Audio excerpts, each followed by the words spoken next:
Fala galera, tudo certo com vocês? Mais um vídeo aqui no canal. E hoje vamos falar rapidinho sobre o sorteio da Copa do Brasil que aconteceu ainda hoje, só que mais cedo, né? Sorteio esse válido para a terceira fase da Copa do Brasil. Sempre bom lembrar, né? Já tivemos a primeira e a segunda, e agora é quando entram os times que estão em competições internacionais e algumas outras, né? Então você tem participantes de Libertadores, você tem campeões de alguns torneios regionais, Copa do Nordeste, Copa Verde, etc e tal. Então é quando entram, teoricamente, times mais fortes também na competição. Mesmo que alguns tenham vindo das fases iniciais por não estar tendo anos muito bons, mas ainda assim são times fortes, né? Dito tudo isso, é importante também ressaltar que esse é o sorteio para a terceira fase. Depois dela, a gente tem as oitavas de final. E para as oitavas de final, temos outro sorteio, tá? Não existe ainda chaveamento. Então isso não é um ponto de debate. Vai ter um novo sorteio e aí sim você já tem o chaveamento pronto das oitavas até a final. Perfeito? Então esse aqui é sobre só a terceira fase. Dito isso, vamos passar rapidinho confronto a confronto para analisar aí rapidamente cada time e quem são os favoritos dessa etapa da Copa do Brasil. Vamos lá então. Começando com esses três confrontos que estão na tela, né, que seriam a chave 1, 2 e 3, mas isso não vem ao caso. Operário contra o Vasco, Fluminense contra a Aparecidense e o Paysandu contra o Bahia. Sempre bom falar também que o time que fica à direita aqui na tela, né, então nesse caso o Vasco, a Aparecidense e o Bahia, são os times que vão decidir os confrontos em casa. Isso obviamente faz alguma diferença, porque enfim, você pode ter um fator casa no jogo decisivo, entre aspas, que é o jogo de volta, né? Lembrando também que não tem vantagem de gol fora de casa e em caso de empate nos dois confrontos, né, não tem também prorrogação, vai para pênaltis. Decisão vai direto para os pênaltis, assim como já está sendo feito na Copa do Brasil nas outras fases, que eram, né, jogo único. Então, agora mesmo sendo jogo duplo, segue a mesma linha. Bom, começando então por Operário e Vasco. Vamos começar pelo Vasco, né? Vasco que é o favorito desse confronto, é bem verdade. É um time de Série A, e mesmo que esteja passando por um momento um pouco delicado, né? Enfim, a torcida não está muito feliz com o trabalho do Carille, e não só a torcida, como eu imagino que praticamente todo ser humano, menos o Carille, né? Talvez a família dele. O Vasco não vem de um grande momento. Foi eliminado na semifinal do Carioca pelo Flamengo, sem conseguir de fato performar, não vem fazendo uma boa performance também na Sul-Americana, sofreu para ganhar o jogo de ontem e também conseguiu entregar uma vantagem de 3-1, que acabou num 3-3 contra o poderoso Melgar. Tá difícil o ano do Vasco, né? Teve um resultado interessante contra o Santos no Brasileiro, mas aí depois foi espancado pelo Corinthians, é bem verdade com o time reserva, mas ainda assim, o ano do Vasco é muito atribulado. Dito tudo isso, ainda é um elenco superior, tem um fator casa muito importante no segundo jogo, que provavelmente será em São Januário, e isso faz a diferença. Só que o Operário não é um time de bobeira também não.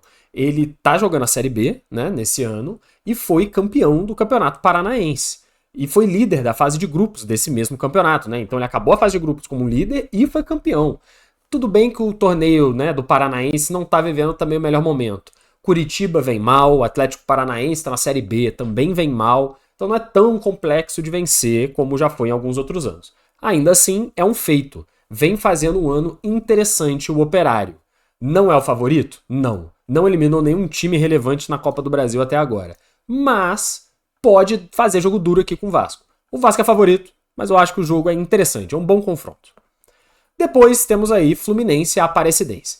Aqui tem menos o que dizer, né? Porque o Fluminense também não vem fazendo grande ano, é bem verdade. Tava aí muito confuso com o Mano Menezes, um time que não jogava um bom futebol, teve algum investimento, a janela foi interessante, o elenco tem boas peças, né? Você tem o Arias, tem Canóbios, tem o Ganso que tá voltando agora do problema de saúde que ele tinha e tudo mais. Perdeu a final do Carioca, mas foi um bom campeonato e vem fazendo um ano também inconstante. Mas é um time bom, é um time melhor do que o Vasco, hoje, né?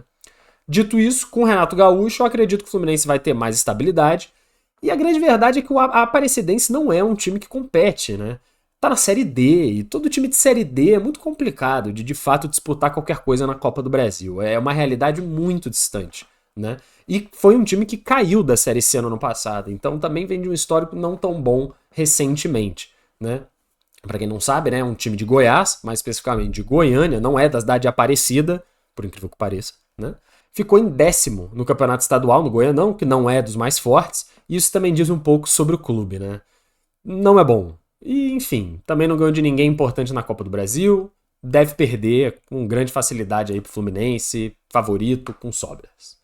O terceiro confronto que tá aqui na tela, Paysandu e Bahia, né? Novamente, é um confronto que para mim também tem muito claro quem é o favorito. O Bahia vem de grande fase nos últimos anos.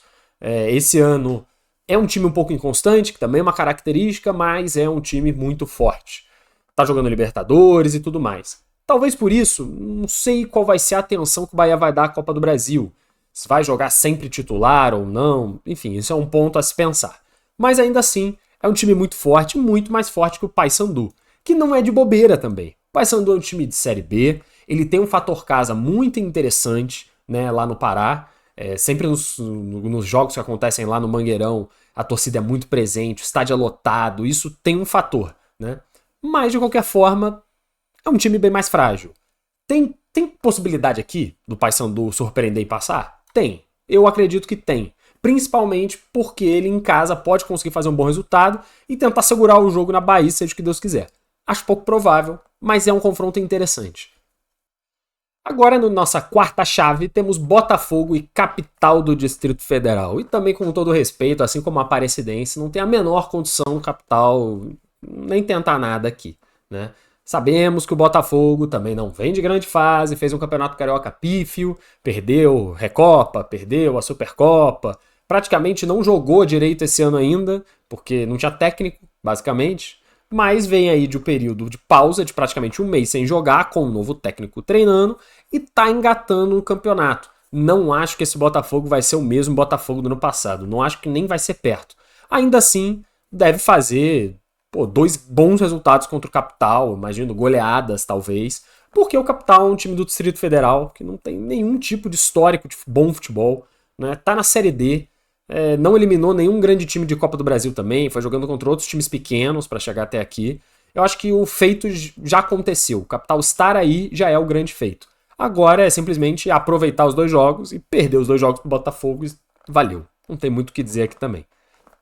O próximo confronto entre Internacional e Maracanã, e não, o Internacional não vai jogar contra um estádio de futebol, pois é. Existe um time também que se chama Maracanã, que está na Série D, né? E ficou em terceiro no Campeonato Cearense. Né? A final foi entre Fortaleza e Ceará, e ele disputou, porque no Campeonato Cearense tem uma disputa de terceiro lugar, na qual ele ganhou e se sagrou terceiro colocado. Que meio que é o que dá pra fazer pro Maracanã no Campeonato Cearense, né? Você não espera nada mais do que isso, eu já imagino até que isso seja muita coisa. Dito isso, é um time muito ruim, né? Na semifinal, ele foi espancado pelo Ceará. Teve um agregado de 7-0. E o Ceará é um time de Série A que a gente considera que vai lutar contra o rebaixamento. Então, assim, o que vai acontecer contra o Internacional é complicado, né? É complicado, porque o Inter é um time que a gente acha que pode até ser campeão do Campeonato Brasileiro. Dito isso, tá aí também, eu acho que o feito já foi realizado, de estar na terceira fase. Agora, meu amigo, agora é tomar um passeio do Internacional e vamos pra próxima. Retrô e Fortaleza. Esse é um confronto bem mais interessante do que os 2 anteriores, né? Porque eles tinham favoritos muito claros. Nesse aqui, não tem. É óbvio que o Fortaleza é o favorito. Poxa, é um time que tá jogando aí Libertadores, é um time que vem de anos de muita preeminência, né, no futebol brasileiro, sendo um que realmente compete por grandes títulos e tudo mais. Porém, o ano do Fortaleza não é bom. O Fortaleza perdeu o Campeonato Cearense na final para o Ceará, não vem fazendo uma grande performance no Campeonato Brasileiro, até ganhou um jogo, né, enfim, mas na Libertadores tomou um pau em casa, se eu não me engano, para o Racing, e isso é complicado, é complicado. O ano do Fortaleza não tá bom. E até mais do que isso, né, eu considero que o Retrô é um desses times pequenos de maior complexidade de se jogar contra, porque ele vem fazendo um ano interessante. Óbvio que é um time ruim, tá? É um time de Série C. Mas ele quase ganhou o Campeonato Pernambucano do Esporte, que está na Série A, né? Então isso mostra que o Retrô tem como jogar, sabe como jogar contra times de Série A, mesmo que de um escalão menor. Quase ganhou, perdendo os pênaltis. Eliminou o Atlético Goianiense na Copa do Brasil, que também, beleza, não tá vivendo um grande momento, mas ainda assim é um time de nome e o Retrô já eliminou. E eliminar o Fortaleza é possível. É provável? Eu não acho. O Fortaleza tem vantagem, principalmente por decidir em casa. Eu acho que isso pode ser muito decisivo nesse confronto, mas vamos ver. Acho que vai ser interessante esses 2 jogos. Brusque e Atlético Paranaense. Cara, esse confronto, ele é nivelado por baixo, né? Porque o Atlético caiu para a Série B no ano passado e não vem fazendo também um grande ano e não tem expectativas reais de nada, né? A não ser de ganhar a Série B, eu imagino. Como tá lá, o investimento é menor, tá em fase de reconstrução do elenco, praticamente todo mundo saiu, veio um time novo, de nível mais baixo do que a gente está acostumado a ver o Atlético nos últimos anos. Então, por isso, o confronto é mais nivelado do que deveria. O Brusque caiu da Série B, né? Ele tá hoje na Série C, caiu nas quartas do Campeonato Catarinense, o que também não é, né, grande coisa, demonstra que o time não tá muito bom, não eliminou ninguém de expressão na Copa do Brasil para estar aí, então é pau a pau. Né? Eu acho que é pau a pau. O Atlético Paranaense tem vantagem, principalmente por decidir em casa. Mas assim, eu acho que vão ser jogos bem ruins, tá? Não espera muita coisa daqui, não. Ceará e Palmeiras, em compensação, é talvez o melhor jogo. Tem aí mais 2 jogos interessantes. Mas esse aqui é talvez o melhor jogo que a gente tenha nessa terceira fase. Né? O Ceará tá vindo de grande fase, né? Subiu para a Série A, tá conseguindo fazer uma performance bem interessante no Campeonato Brasileiro, foi campeão cearense e tá aí na Copa do Brasil também querendo se provar. É óbvio que deu muito azar, né, de pegar o Palmeiras logo de cara e provavelmente vai ser eliminado. Só que esse também é um Palmeiras que não vem num bom ano. Né? O Palmeiras ele não conseguiu ganhar o Campeonato Paulista, vem sendo muito criticado pelas performances, mesmo que consiga resultados. Né? Então, por exemplo, venceu a rodada passada da Libertadores, sendo que não jogou muito bem, ganhou meio na Bacia das Almas. No Campeonato Brasileiro, agora com muita polêmica, ganhou do Sport, mas também na Bacia das Almas. O Palmeiras não vem de grande momento. Então o Ceará tem sim uma oportunidade aqui de surpreender. Tem o azar de jogar o segundo jogo fora de casa. E o efeito gramado sintético também vai dar uma complicada para o Ceará. Mas, eu também acho que é um confronto muito legal. É de Série A, são 2 times de Série A, o que é raro de ter na terceira fase da Copa do Brasil. Espero que sejam 2 bons jogos. Palmeiras é favorito, mas não descarte o Ceará aqui. Atlético Mineiro e Maringá, não tem muito o que falar, né? O Atlético Mineiro, beleza, que também não tá uau, meu Deus do céu, o Atlético Mineiro, mas foi campeão mineiro e vem fazendo um ano coerente. Não acho que também vai ser um time bicho-papão no ano, só que é um time muito forte, né? De muito investimento e tudo mais. A gente se repete um pouco aqui, porque alguns times são parecidos. E o Maringá é um time de Série C, foi vice do Campeonato Paranaense, que tá bem abaixo, então ser vice do Paranaense não é grande coisa assim, e chegou a eliminar o Juventude na Copa do Brasil já em rodadas anteriores. Então pelo menos já teve um confronto de nível mais elevado e se saiu bem. Contra o Atlético Mineiro eu acredito que não tem a menor chance. Então o Atlético é o favorito para passar aqui também. Mais 3 jogos, é jogo pra cacete, né? Tô tentando ser rápido aqui, mas é muito jogo. Botafogo da Paraíba e Flamengo. Aqui da mesma forma que alguns outros confrontos que já rolaram, não tem muita chance aqui pro Botafogo, né? Decide fora de casa, no Maracanã. É um time de Série C que foi vice do Paraibano, beleza, mas não tem muita comparação, né? O nível de investimento do Flamengo e do Botafogo da Paraíba são completamente diferentes. E o Flamengo deve também fazer 2 bons resultados. Provavelmente vai jogar com um time reserva até, então, sei lá, talvez se fizer um primeiro jogo ruim, quem sabe o Botafogo consegue alguma coisa. Mas acredito que até o time reserva do Flamengo ganha sem dificuldade do Botafogo da Paraíba. Então o Flamengo é o favorito, né? Acho que deixei isso bem claro aqui. São Paulo e Náutico. Talvez quando você veja o nome, né? Pô, São Paulo e Náutico, confronto legal, confronto maneiro. Pois é, seria em outros tempos. Hoje não é tanto assim. São Paulo é um time muito forte de Série A, não é um dos mais fortes? Talvez não, mas tá aí no top 8 com certeza.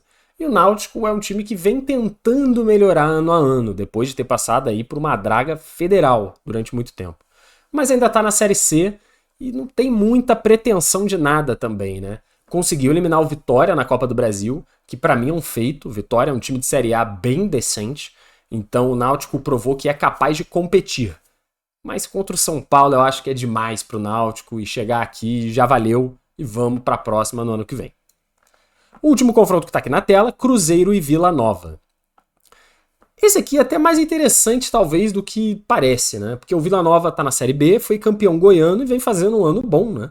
Não eliminou ninguém decente na Copa do Brasil, mas é um time competente. E o Cruzeiro, mesmo com muito investimento, não está se provando um time competente. Como ele decide fora de casa, isso aqui é uma armadilha. Porque se o Cruzeiro faz um primeiro jogo ruim, pô, não leva muito a sério e tudo mais. Vamos supor aqui, empata 0-0 com o Vila Nova em casa num jogo horroroso. Cara, fora de casa vai ter dificuldade para ganhar desse Vila Nova. E aí as coisas podem se encrencar. O Vila Nova segura 2 empates, vai para os pênaltis, irmão. E aí só Deus sabe o que vai acontecer. Então acho que, obviamente, o Cruzeiro é favorito, não há dúvida quanto a isso. Porém, esse confronto é uma armadilha para o Cruzeiro. Tem que tomar muito cuidado, porque o Vila Nova pode sim eliminar o Cruzeiro. Diferentemente de uns outros clubes aí que são bem mais fracos. Vamos lá que estamos quase acabando. Santos e CRB. Esse é um confronto legal também, na minha opinião. O Santos, obviamente, é um time de Série A, que tem mais investimento, porém acabou de subir da Série B. Mesmo sendo um time gigante, ainda sofre um pouco com isso. O fato do Neymar não jogar também é um porém aqui, né? A gente não consegue saber como que o Santos vai estar daqui a mais ou menos um mês, né? Porque, se eu não me engano, o jogo de ida da Copa do Brasil, da terceira fase, é no dia 30 de abril, algo por aí. É no fim do mês. E aí, na semana seguinte, é o jogo de volta. Não dá pra saber se o Neymar vai jogar ou não. E eu acho que isso faz muita diferença. O Santos é um time médio. Provavelmente vai ficar ali na parte de baixo da tabela da Série A. Com o Neymar, tem um fator extra. Um fator que pode decidir um jogo. Numa falta, num escanteio, numa bola parada, numa finalização de extrema precisão. E que em mata-mata é muito importante, porque muitas vezes é isso aí que decide um jogo, às vezes até um título. Ter ou não ter o Neymar muda bastante a chance do Santos aqui. Por quê? Porque o time do CRB não é todo ruim não, né? Foi campeão alagoano, está na Série B, então tem elenco para disputar. O Santos até outro dia estava jogando contra esse CRB e não estava ganhando com tanta sobra assim também não. Então é um confronto difícil. O fato de ser decidido lá na casa do CRB é um fator a se colocar também. Pode ser preponderante na decisão. Mas o fator Neymar aqui é a grande incógnita. Pode fazer muita diferença, não sei se vai estar em campo. Acho que o Santos é o favorito, mas é bem parelho, viu? Esse confronto aqui também vai ser muito legal de ver, na minha opinião, porque vai ter emoção até o final. Próximo confronto, que eu acho que também é um dos grandes confrontos dessa fase, né, dessa terceira fase, Novo Horizontino e Corinthians, um clássico paulista, clássico não, né? Um confronto paulista que a gente já viu no Campeonato Paulista. O Novo Horizontino fez grande campanha, né? Caiu nas quartas do Paulista para o São Paulo, se eu não me engano, num jogo bem difícil, podia ter ido mais longe se tivesse tido mais sorte. É um bom time esse time do Novo Horizontino. Quase subiu para a Série A no ano passado, então portanto está na Série B, mas é capaz de fazer jogos interessantes contra times qualificados da Série A. Obviamente, em 2 jogos é bem mais difícil do que em um jogo sozinho, né? Você pode fazer uma estratégia e já era. Não é bem assim. O Corinthians vem num bom momento. Tá numa fase bem interessante. O Memphis Depay tá jogando bola, e o Yuri Alberto tá jogando bola. Só que esse time do Corinthians, na minha opinião, tem uma questão. Ele é de lua, né? O time do Corinthians às vezes entra e parece a seleção brasileira do Penta. Impressionante. Tem dia que o Corinthians vem jogar, parece que todo mundo bateu uma feijoada antes do jogo e não quer jogar, entendeu? E aí, quando tá todo mundo lentão, o Corinthians é um time horroroso. Não dá pra saber como esse time vai entrar em campo. Se vai estar empolgado, se não vai estar empolgado. Isso pode ser um ponto também. Pode ser que faça um jogo ruim contra o Novo Horizontino. Beleza, fora de casa. Mas eu acho que, pô, mesmo que perca pro Novo Horizontino, sei lá, 1-0, na Arena Corinthians vai jogar sério e vai reverter o resultado. Essa é a minha visão. O Corinthians é favorito, mas tem um potencial aqui de algo interessante acontecer. Nosso penúltimo jogo, Criciúma e Bragantino. Um jogo que também não é de, meu Deus, grande nível técnico, mas pode ser um jogo legal, porque é um jogo nivelado ali no médio, né? Criciúma caiu para a Série B, então, beleza, teve aí um desmonte um pouquinho do elenco, não tá nos seus melhores momentos, caiu nas quartas do Campeonato Catarinense, só que o Bragantino também, cara, todo o respeito, tá jogando nada. É um time ruim, é um time meio sem alma, sem muita pretensão. Então acaba que isso dá mais chance pro Criciúma. O jogo vai ser lá e cá. Acredito que vai ter emoção até o fim. Mas bom esse confronto não vai ser não. Coloco minhas fichas no Bragantino só porque decide em casa, tá? Porque não sei também não, qualquer coisa aqui pode acontecer. E pra fechar, CSA e Grêmio. Que é aqui a nossa chave 16. Haja jogo na terceira fase da Copa do Brasil, hein? Esse aqui que é um outro jogo que também acredito que tem um favorito muito claro, né? O Grêmio é favorito sem a menor dúvida. CSA que está na Série C, foi eliminado na semi do Alagoano, o que é meio complicado, porque, né, você consegue citar mais de 3 times do Campeonato Alagoano? Pois é. Então o CSA deveria pelo menos chegar na final, né? Não rolou. Não vem de grande fase também, não eliminou ninguém decente da Copa do Brasil para estar nessa fase. Acredito que fez o que podia fazer esse ano. O Grêmio também, mesmo em má fase, não é um grande time do Grêmio, tem obrigação aqui de eliminar o CSA sem muito problema. Ainda mais porque decide em casa, né? Então o CSA vai ter muitos problemas. O Grêmio vai ter que fazer confrontos muito ruins, muito fracos, para ter chance de ser eliminado. Acho aqui que é um favorito claro também. Dito tudo isso, fechamos aqui uma análise rápida dos confrontos da terceira fase da Copa do Brasil, né? Acho que muitos jogos têm favoritos claros e não é ainda uma fase tão interessante. Vai ter muito jogo sem graça nessa terceira fase. Além dos 3 ou 4 joguinhos ali que são mais legais. Nas oitavas de final que o bicho pega, porque se todos os favoritos que eu falei aqui vencerem, aí você basicamente só tem times de Série A e alguns times de Série B aí o negócio esquenta mesmo, é quando a Copa do Brasil fica maneira de se ver. O que vocês acham? Eu errei aqui algum favorito? Vocês têm uma opinião diferente? Às vezes tem algum time menor que eu não acompanho, obviamente, muito bem, mas um de vocês sim, e sabe que esse time é melhor do que parece. Deixa aí nos comentários, eu sempre leio o comentário de todos. Agradeço muito também os views do nosso último vídeo, agradeço todo mundo aí, quem tá chegando de novo no canal, beleza? A gente faz vídeos aqui com uma boa frequência, algumas semanas mais, outras semanas menos, mas sempre com muito carinho, muita atenção a tudo. Perfeito? Muito obrigado de novo e até o próximo vídeo.